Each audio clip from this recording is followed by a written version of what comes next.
Día de la Mujer Trabajadora, las calles frente al Congreso nuevamente llenas de color verde, de color morado.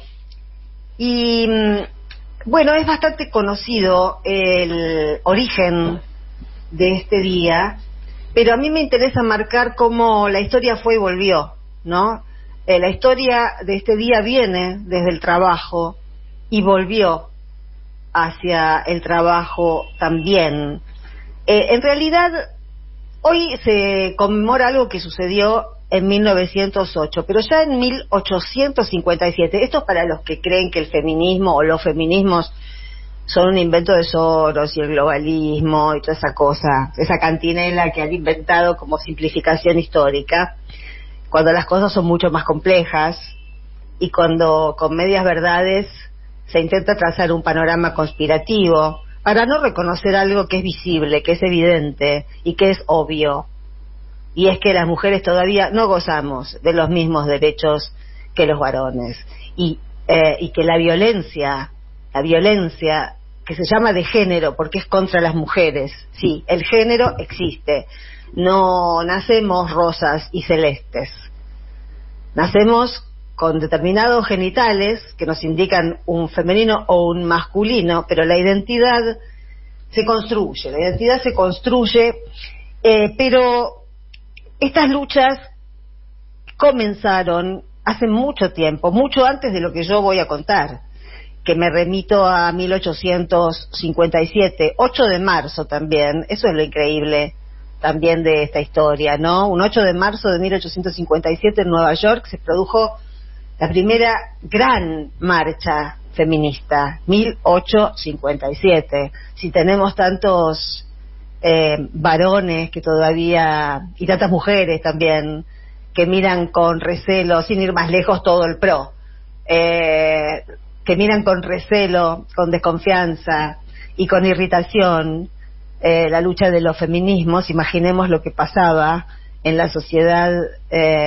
industrial, de la revolución industrial, cuando el capitalismo se estaba trasladando del Reino Unido a Estados Unidos. En realidad se estaban marcando en esa época los cimientos de lo que sería en lo que terminó el siglo XIX y lo que iba a marcar también todo el siglo XX, la división sexual del trabajo, una vez más dentro del sistema capitalista, esta vez que estaba marchando viento en popa. En aquel momento, claro, una situación parecida a la que uno puede marcar hoy, ¿no? Muchísimo más drástica, pero estamos acostumbrados a esas disociaciones en las que a muchos les va bárbaro, en las que parece que el mundo está en un viaje de ida hacia el bienestar, y no era así porque ya la plusvalía se la empezaban a quedar, bueno, los capitalistas obviamente, y porque todo ese gran progreso que hubo, y efectivamente nadie lo puede dudar, a partir de la revolución industrial, estuvo cimentado bajo la explotación, por supuesto, de los obreros, pero entre los obreros y las obreras había mucha diferencia. Y la mujer es el negro del mundo, decía John Lennon, y entre los obreros y las obreras las más perjudicadas eran ellas. Esa marcha de 1857 terminó con una represión enorme, pocas veces vista en Nueva York, con más de 100 mujeres muertas.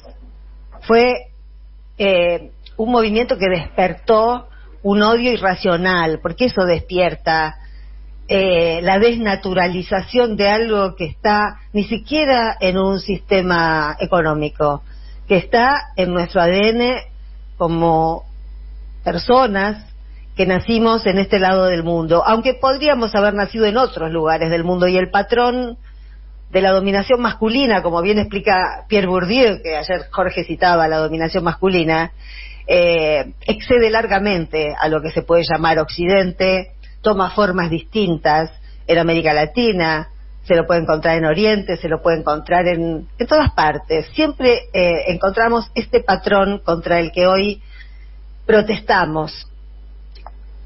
Pasados 51 años, en 1908, también un 8 de marzo, y en la misma ciudad, en Nueva York, el ombligo del capitalismo, en ese momento, las obreras de la fábrica Triangle Shirtwaist hicieron una huelga y la tomaron a la fábrica. Era algo inédito. Mujeres tomando una fábrica. Suena raro hoy, imagínense en 1908. Era una situación que excedía largamente la planificación de seguridad, tanto de los dueños de la fábrica como de la policía de Nueva York. Las mujeres, las obreras, reclamaban a igual trabajo, igual salario, lo mismo que seguimos reclamando hoy. Qué loco, ¿no? Demandaban que de las 12 horas que se trabajaban, la jornada laboral bajara a 10, y reclamaban que les dieran de franco los domingos, porque trabajaban 7 días a la semana, y usaban uniformes morados. De ahí, hoy me enteré a través de una información de TikTok que me pasaron, ese dato no lo había escuchado nunca, que el uniforme de las obreras de esa fábrica textil de Nueva York era morado, y de ahí esos corazoncitos morados que mandamos las mujeres en general, arrancan desde ahí, desde ese símbolo, porque cuando fue el velorio colectivo, hoy veía las fotos de los ataúdes de las obreras, llenaban una cuadra entera, y hubo como una especie de procesión de mucha gente, muchísima gente, y lo que distinguía, lo que se usó como distintivo en las solapas fue una cinta morada, ¿no? que recordaba el uniforme de esas obreras. 129 muertas hubo. Y un año después, 1909, en la segunda Confederación de Mujeres Socialistas, a instancia de una gran socialista y feminista, Clara Zetkin, se constituyó el 8 de marzo como el Día Internacional de la Mujer Trabajadora. Ese es el origen. Las primeras protestas, las primeras reivindicaciones colectivas, porque hasta ese momento, claro que había feminismos desde hace siglos, que se expresaban como podían, pero ahora que nosotros estamos viendo las dificultades de la comunicación en estas circunstancias de la Argentina, imagínense lo que fue la comunicación para las mujeres durante siglos. Las mujeres japonesas inventaron un idioma para comunicarse entre ellas. Cuando uno lee o ve fotos de esos pies quebrados para seguir siendo fetiches eróticos en la cultura japonesa, eso también es patriarcado. Por eso no es una cuestión que tenga que ver con este lado del mundo. Es una cuestión estructural en nuestra cultura y la cultura de la humanidad. Las mujeres fuimos las primeras colonizadas de la historia de la humanidad. A alguien se le ocurrió que éramos inferiores a otro. Y así vivimos, siglo tras siglo tras siglo. Y esto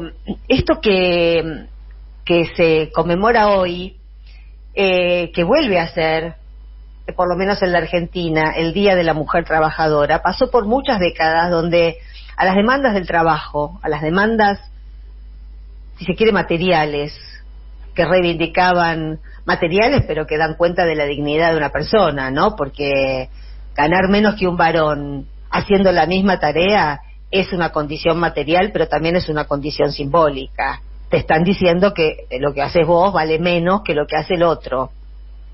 Eso te lo dice la sociedad en la que vos vivís. Y entonces eso después se transfiere a todos los ámbitos de la vida. Ya vales menos, te pagan menos, vales menos. Y durante décadas el tema laboral fue traspasado por otras demandas que tienen que ver con los feminismos que conocimos últimamente, ¿no? Contra diferentes formas de violencia, sobre todo contra los femicidios que se fueron acrecentando, a medida que pasó ¿qué? A medida que pasó que el feminismo dejó de ser un tema de claustros, un tema de mujeres eruditas, un tema de mujeres educadas, cuando las mujeres educadas eran un bajísimo porcentaje de la población mundial y de entre el total de mujeres también, un 1, un 2, un 3, un 4, un 5%. La enorme mayoría de las mujeres no tenía acceso a esos claustros o a esas tertulias donde se debatía, sí de la mano de la política, sí de la mano de diferentes partidos socialistas en el siglo XIX, pero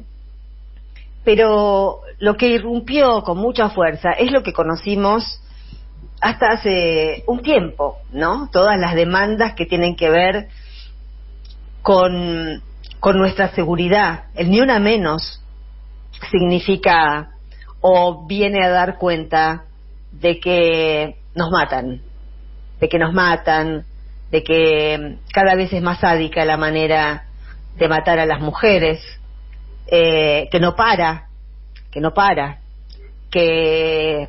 no parece haber ni medidas judiciales, que por otro lado ese es el otro costado flojo de este poder judicial, ¿no? Que asesinan a mujeres que ya han presentado denuncias y a las que no se les da la importancia, a las denuncias esas nadie les da la importancia que tienen, porque después esas mujeres, muchas de esas mujeres mueren y ya es tarde. Y además está comprobado que los femicidas, las medidas previstas para los femicidas no sirven para nada, porque cada vez hay más casos, no sé si se dieron cuenta, de femicidios donde él la mata y después se suicida. Por eso decimos que el patriarcado es un sistema enfermo, porque ahí el suicida no gana nada, pierde la vida. No estamos hablando de no estamos hablando del tipo que llega al trabajo y le dice: vieja, tráeme las pantuflas y servime un vermú. Tiene que ver, pero no estamos hablando de eso. Estamos hablando de una enfermedad mental que ha provocado el sistema en el que vivimos y los valores que ponemos en juego cuando son valores falsos. Y por eso decimos que el patriarcado no es un tema de varones contra mujeres, porque dentro del patriarcado perdemos las mujeres, pero también pierden los varones. Estos femicidios suicidas dan cuenta de eso, de que algo está salido de control, de que algo está siendo malentendido desde que se nace hasta que se muere. Y es comprender que las diferencias que tenemos entre mujeres y varones son diferencias, pero no tienen que ver con las jerarquías. No, ningún atributo masculino es un atributo de mayor jerarquía que cualquier atributo femenino. Eso es lo que tratamos de que se entienda. Hoy, dentro de un rato, Gastón va a estar hablando de lo que dijo Larreta, ¿no? Que a mí no quiero dejar de mencionarlo acá también, porque esa es la amenaza que pende sobre nosotras ahora. Cuando la derecha, sean libertarios o del PRO, ya es ultraderecha toda, amenaza con cerrar ministerios de mujeres, no es porque los ministerios de mujeres no sirvan para nada, todo lo contrario. Sirven para sembrar conciencia, sirven para acompañar con programas específicos, sirven para encontrar salidas laborales o salidas sociales también para las mujeres víctimas de la violencia, sirven para que esas mujeres encuentren la coartada para salir de la violencia, para sostenerse ahí. Sirven para muchas cosas. Lo que le molesta a Larreta, es lo que le molesta a toda la ultraderecha latinoamericana, y yo diría la ultraderecha global, y esto es un dato fundamental. Si la derecha global ve en los discursos de género, porque no es que hay miles y miles de estudios académicos de género, es algo que se viene estudiando y desarrollando desde hace mucho tiempo, y que ha cometido el gran pecado de divulgarse, de ser divulgado. Es información que manejan hoy más mujeres que nunca en el mundo, la conciencia de sus propios derechos. Eso es lo que la ultraderecha no digiere, porque es vertebral, y porque si se mueve esa parte de la estantería, capaz se mueve toda. Y ellos lo saben mejor que muchos que participan del campo nacional y popular y siguen diciendo que los feminismos son una banalidad, como si no miraran a su alrededor, como si no hablaran con sus mujeres o con sus amigas o con sus hijas. Pregúntenles a ellas si son una banalidad. ¿Cómo va a ser una banalidad aquello en lo que se nos va la vida por el solo hecho de ser mujeres? ¿Cómo va a ser una banalidad que sigamos sumergidas en la misma demanda que esas obreras, que esas 129 obreras de Nueva York que murieron en 1908 pidiendo a igual trabajo, igual salario? ¿Cómo va a ser una banalidad? Es una banalidad lo que se quieren sacar de encima, a todo eso, a lo que los incomoda, y a los machitos de adentro también, a los machirulos de adentro también. Los pone incómodos el empoderamiento femenino, los pone incómodos Cristina, porque no soportan el liderazgo de una mujer, no soportan la jefatura de una mujer, no soportan la conducción de una mujer, no llegan hasta ahí. Por ahí arreglan con sus mujeres, bueno, este sábado salí vos con tus amigas, el sábado que viene salgo yo con mis...